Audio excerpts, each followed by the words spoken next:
You are now listening to Smoke After Dark.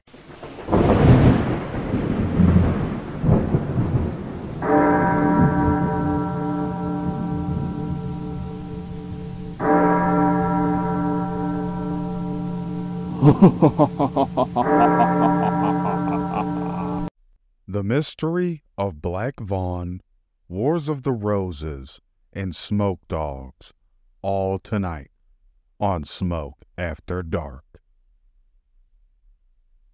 In this episode of Smoke After Dark, we begin our investigation in Kington, England, where the mystery of Black Vaughan isn't completely buried with the town's past. Myself and many others are wondering what truly is the mystery behind Black Vaughan. Kington, England, is a civil parish in the town of Herefordshire. Sir Thomas Vaughan of Hegrist owned property in the town of Herefordshire. This area is where the hauntings are said to have occurred, from creatures such as a bull, black dog, and even a restless ghost roaming the woods. The strange part about it is these instances didn't begin until after Sir Thomas Vaughan's death. There is a belief that these grounds were already tainted with witchcraft and other evil forces. However, the numerous different accounts baffle even the greatest investigators to this day. The events leading up to the First Battle of St. Albans are very important to note. Edmund Beaufort, Duke of Somerset, was a long-standing rival of Richard, Duke of York, mainly jealousy that King Henry VI favored him and gave him lieutenancy over France, which was a lot of power to wield, and Richard, Duke of York, wanted that power, up to the point where he demanded it after Somerset had shown his failures in France. Richard, Duke of York, raised an army of supporters ready for war after King Henry VI denied him to be recognized as a presumptive heir to the royal throne. King Henry VI had no children at the time, and this was a great opportunity for Richard to exercise his claim to the throne. In 1452, Richard, Duke of York, took his army to Blackheath to wage war over the throne. In an effort for peace, Richard, Duke of York, met with the Council of War and the king. They would agree to his demands. He disbanded his army, but it was more of a trick. They would arrest him and imprison him for 3 months. He probably wasn't treated very well, but he was popular among many noble families, such as the Percys, the Nevilles, and the Salisburys. Headed by Richard Neville, Earl of Salisbury, the king was worried of the consequences if they executed Richard, Duke of York. So they compromised and made him pledge at St. Paul's Cathedral that he would never raise arms against the king again. King Henry VI would fall into what we know as a psychiatric episode after the Battle of Castilian, which marked the end of the 100 Years' War with France, defeating England. England would lose all of its territories in France except for one.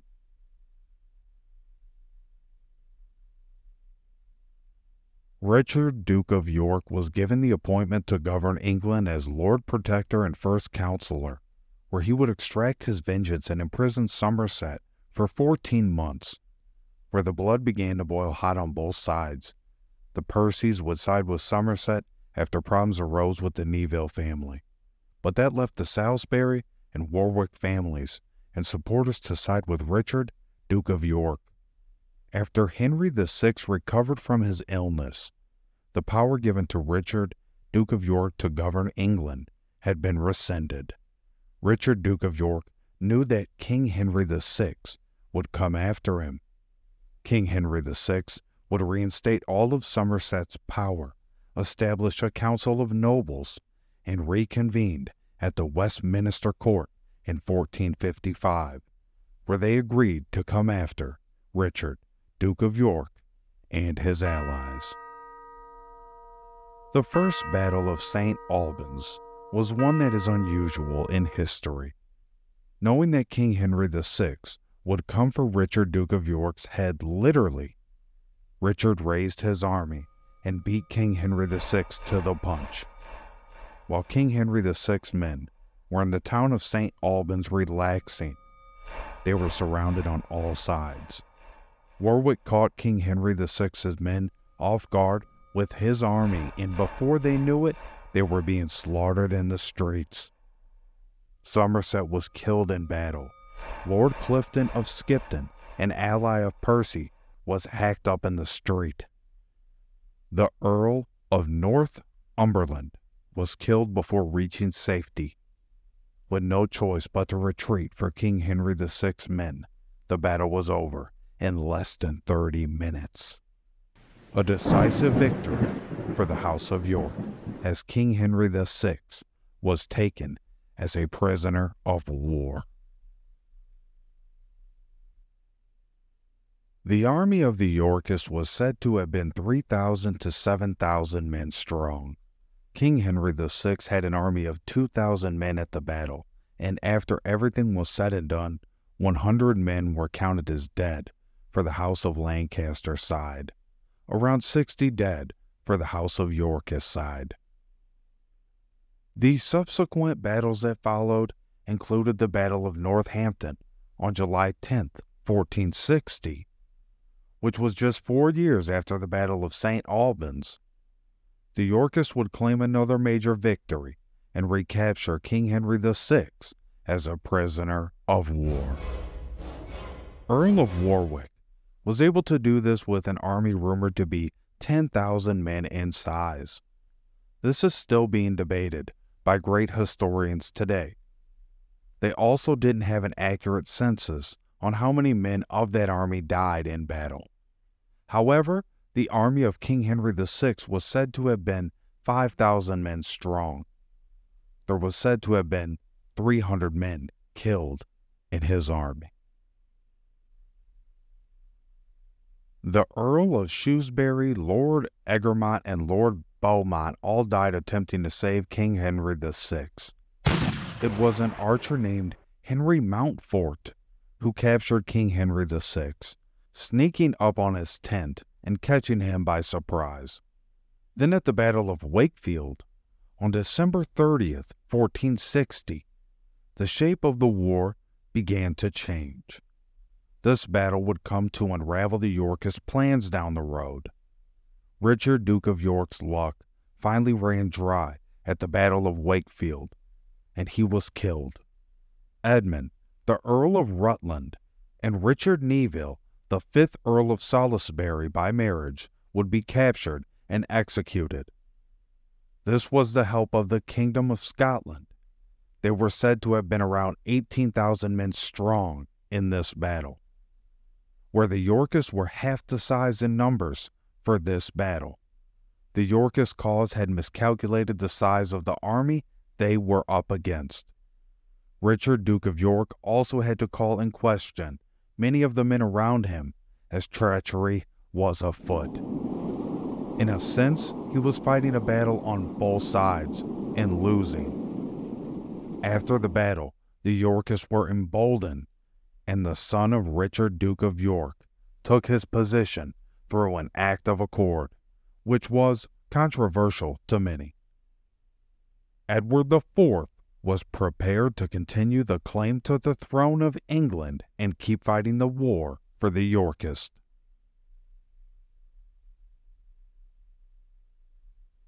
They did just that in the Second Battle of St. Albans on February 17, 1461.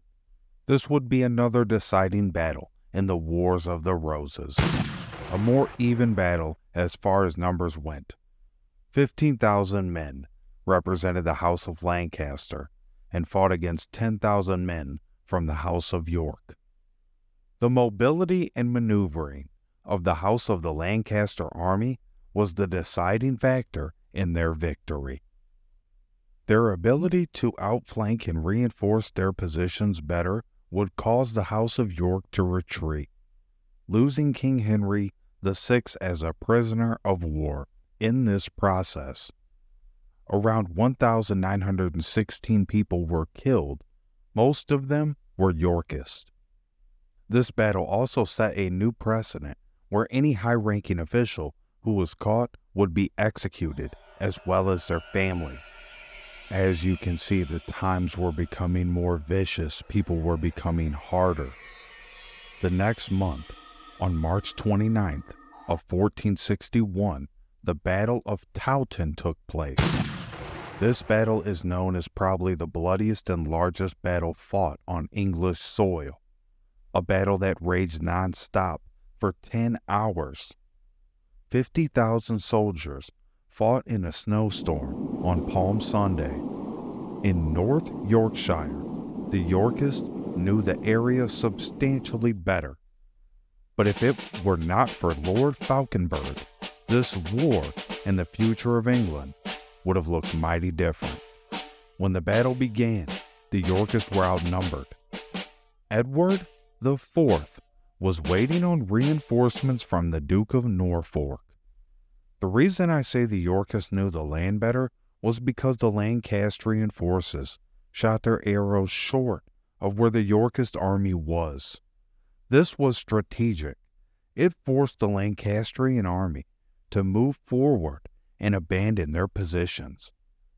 Strong winds were behind the Yorkist forces. Lord Falkenberg instructed his archers to begin firing, using the wind to send their bows farther.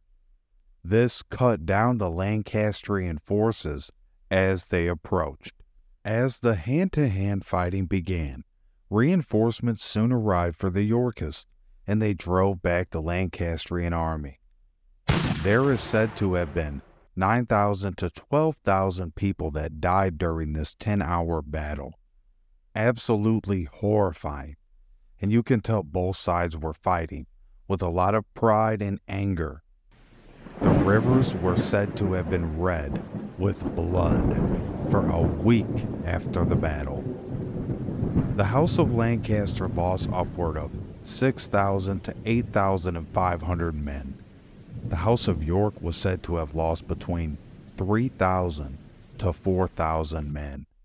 This battle thrust Edward IV into control of England for his first reign as king in June 1461. The House of Lancaster's forces were weakened, but the war was not over. In fact, I will draw a comparison to what a DLC is to a game as what the next phase of battles are to the Wars of the Roses.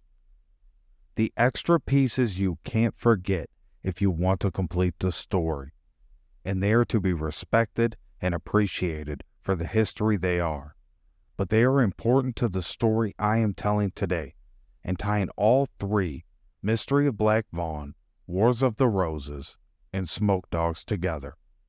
It would be 3 years after the reign of King Edward IV when he married Elizabeth Woodville, 1464, against the advice of Warwick. 5 years later, on July 24, 1469, Warwick led an uprising against his former friend, King Edward IV, at the Battle of Danesmore. This battle, although the least known, is the figurative holy trinity of this episode. First, we have to examine who Elizabeth Woodville is and her importance to the Wars of the Roses. She was Queen of England from May 1st, 1464 to October 3rd, 1470. Then again from April 11th, 1471 to April 9th, 1483. She had an instrumental role in the beginning of the Wars of the Roses and played a major part in seeing it through until the end. Her influence on King Edward IV and oversight of the realm led to a lot of the issues with Warwick. She lived from 1437 to June 8, 1492, passing away around the age of 54 to 55 years old. King Edward IV would deny George of Clarence a marriage to Isabel, the eldest daughter of Warwick, and that truly set the Battle of Danesmore in motion. Some people believe the Robin Hood story was forged from this exact time period. Robin of Reedsdale, also known as Sir John Conyers, had a major part in the rebellion. The battle would end as a rebel victory, but appears to have resulted in deeply sinister aspirations. The Battle of Danesmore has three identities, also known as the Battle of Edgecote or Battle of Banbury. The irony in the capitulation of names would be Danesmore has three aliases and has yet to have much of the information retrieved about it by historians to date. The deaths of the rebel forces under Warwick are unknown. The combined rebel army was said to have been up to 5,000 troops at the battle. The combined forces of the House of York, commanded by Pembroke and Devon, would fall at the Battle of Edgecote. Upwards of 6,000 men were said to have been on the battlefield. Deaths would equal near 200 knights before Pembroke and Devon themselves would be killed. When the Battle of Danesmore ended, Sir Thomas's body was sought out and beheaded for the merriment of Earl of Warwick's forces. Sir Thomas Vaughan was 69 years old at the time of his passing. He lived a fairly long life, and in that time earned a reputation. Some say he was a hard man to deal with. Others say no such thing. The local rumor is his body was returned to Kington, England, and buried at the St. Mary's Church at Kington. What began as mere horses being disturbed and bolting loose quickly progressed into a much darker scene for the surrounding area. Marred by the Wars of the Roses, an uptick in paranormal activity would begin. Before I discuss the rest of the mystery of Black Vaughan and the inclusion of smoke dogs, where did this leave the Wars of the Roses in the Kingdom of England? Warwick was a man of war. He wanted his people to see him fighting. Warwick welcomed the transition of power through George of Clarence. That administration crumbled within the year, and Warwick would lead an invasion alongside Margaret of Anjou, the wife of Henry VI.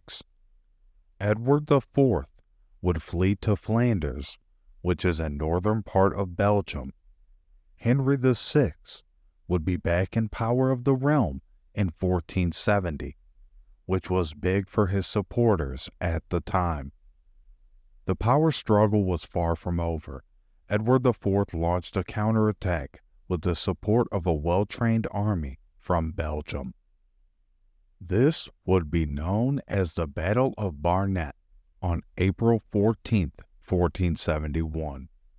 Behind the strength of a suggested 15,000-man force, the House of York and the Belgian resistance would defeat the House of Lancaster in what would be a deciding battle between both houses. With records indicating the House of York lost around 1,000 men, while the House of Lancaster suffered a catastrophic defeat of 10,000 men from a supposed 30,000-man army. The Earl of Warwick would be killed, along with the Marquis of Montagu. Duke of Exeter would wave the white flag. Henry VI would be imprisoned once again, for the time being. The last major battle between the two houses would be decided the following month, on May 4, 1471, at the Battle of Tewkesbury. The forces of the House of York combined to be nearly 6,000 men, and were commanded by Edward IV, Richard, Duke of Gloucester, and Williams Hastings, who, incoincidentally, was the first Baron of the Hastings family.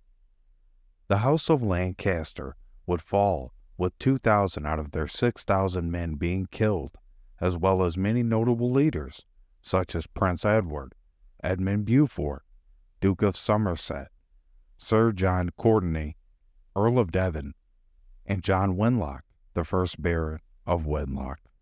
The losses of the House of York at the Battle of Tewkesbury are unknown. Henry VI would finally be killed in the Tower of London after a life where he always seemed to be facing some sort of peril. King Edward IV would reign in the realm over the next 12 years. This was a period of peace in the Kingdom of England. King Edward IV would pass away on April 9, 1483. His 12-year-old son Edward V would assume the throne. In only 78 days' time, he would be killed by his uncle, Richard III. By the time the news had spread throughout the realm, Richard III had assumed the throne. This didn't sit well with many of the Yorkist defectors, and thus the rebellion was afoot. Henry Tudor, a relative of Edward III through Lady Margaret Beaufort, returned from exile with an army and killed Richard III at the Battle of Bosworth on August 22, 1485. The House of Tudor, supported by the Kingdom of France and Kingdom of Scotland, amassed an army of roughly 14,000 men. They would defeat the House of York's force of nearly 12,000 men in a battle where the casualties are still largely unknown on both sides. Henry VII would take the throne and unify the House of York and House of Tudor together by marrying Elizabeth York, the daughter of Edward IV. The final end to the Wars of the Roses would come on June 16, 1487, at the Battle of Stoke Field. The unified House of Tudor would defeat the remaining Yorkist rebels.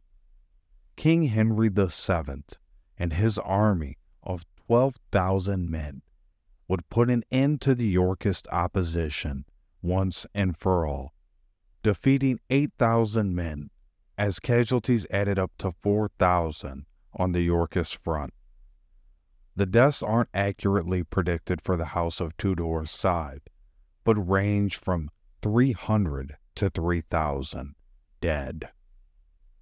The Earl of Lincoln, Sir Thomas Fitzgerald, and Martin Schwartz all were major players in the Yorkist rise. They all perished at Stoke Field. The House of Tudor would rule the realm until 1603. They saw to many changes in the Kingdom of England, but also to the end of the medieval period. However, the mystery of Black Vaughan would continue on. Between Herefordshire and Wales, more accounts would pop up about a terrifying spirit in the woods, fearsome smoke dogs, and even a bull charging at them. A man was said to have joined women who were riding on their coaches and scare them, causing some women to wreck, and even worse, die.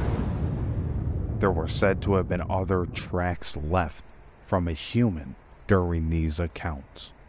12 clergymen were summoned to put the spirit of Sir Thomas Vaughan, also known as Black Vaughan, to rest. The name was said to have been about his shadow as an apparition opposed to his attitude or demeanor.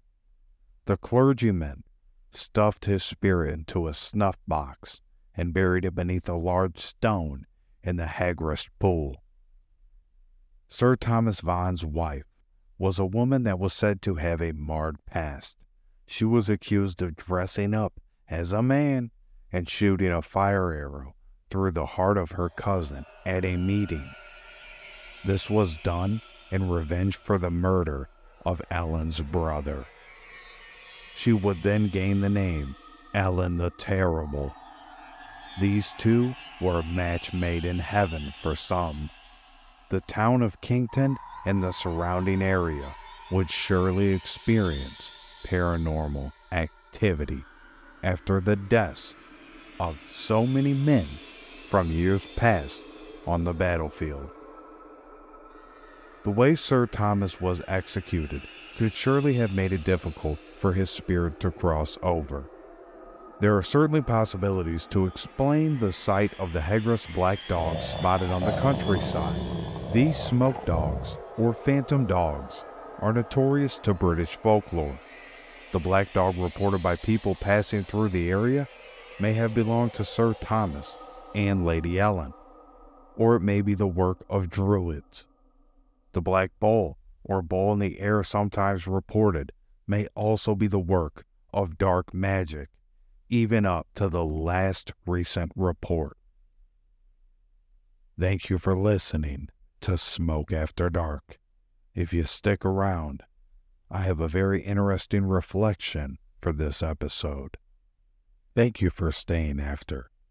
In this reflection, I'm asking, what can the Wars of the Roses teach us?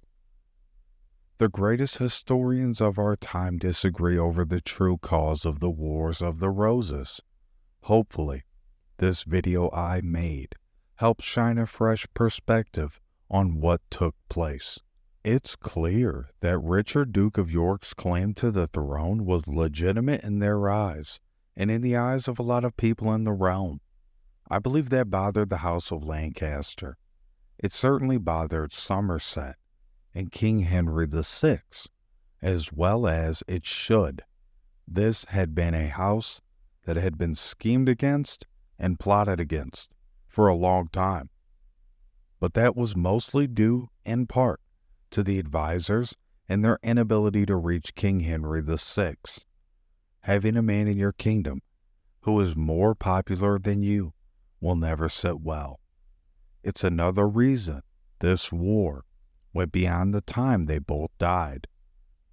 It was a lot to do with legacy, but the claim to the throne from Richard, Duke of York, if you truly understand the time period as best you can, you realize it's a stepping stone whether true or not. This boiled down to solidifying your lineage in the royal kingdom. The claims he made about England losing its power and territory struck a nerve with a lot of people because it was true. They had lost a lot of territory from the failure of that 100 Years' War with France. What we should take away from the Wars of the Roses is to understand that when pride and anger are mixed, it's an extremely deadly combination. We have to take things lightly, approach firmly on key issues, but not make light of our very serious situations. These were very serious issues to the people of that time, much like our serious issues are in our time. We believe they are do or die in a sense. That if we don't act, something might happen to us or the people we love. So it's truly human nature playing itself out. But in those times, there were very serious consequences and a brutal sentiment in the air. There was definitely animosity brewing between both sides, and it only took the right time of day for this war to break out. People had been clamoring for both sides to take action, and the Yorkists felt King Henry VI was only postponing the inevitable. It's much more effective to look at the cause of the war, or start of the war, as a collection of events leading up to it, rather than one single event. If there was one single event that led to the Wars of the Roses, or was a true precursor to the war, it would have been after King Henry VI locked up Richard, Duke of York. The merging of both houses through marriage by Henry Tudor or Henry VII was a sign to not bite off more than you can chew to future leaders of the world. Thank you for listening to Smoke After Dark, Palms 37.4 KJV. Ladies and gentlemen, Just like the hands of time, I'm turning it over to you. Good night and God bless.